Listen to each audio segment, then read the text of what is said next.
আল্লাহর হাবিব যেদিন দুনিয়াতে আসবে, হালিমাতুস সাদিয়া তখন তিনি তায়েফে ছিল।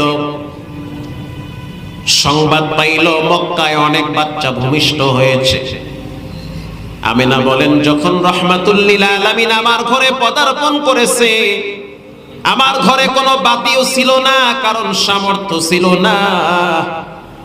আমি তাকায় দেখলাম হঠাৎ কোথা থেকে যেন আমার মাথার উপরের ছাদ দ্বিখণ্ডিত হয়ে গেল। মনে হচ্ছে আমার ঘরের ভিতরে চাঁদ উদয় হয়েছে। উম্মে আয়মান ডাক দিয়া বলে, হালিমাতুস সাদিয়া, আমি চোখ দিয়া দেখছি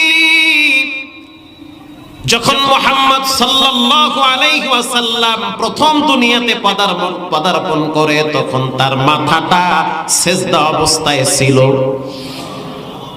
হালিমাতুস সাদিয়া বলে, আমি তখন প্রস্তুতি গ্রহণ করলাম মক্কায় যাওয়ার জন্য। যখন মক্কায় যাওয়ার জন্য প্রিপারেশন নিলাম, তাকায় দেখলাম আমার সাথী সঙ্গী সবাই যার যার মতো মক্কায় চলে গেছে। আমার বাহনটা বড় দুর্বল, চলতে পারে না, অক্ষম, শক্তি নাই। আমি সবার পিছনে আস্তে আস্তে করে মক্কায় গেছি।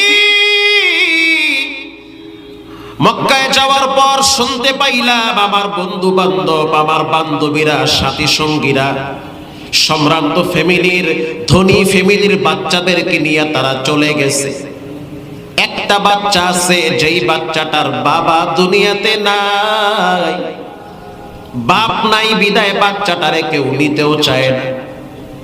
কারণ মহিলারা জানতো যেই সন্তানের বাবা নাই, তারে লালন পালন করলে ঠিক মতো আমরা মুনাফা পাবো না, বকশিশ পাবো না।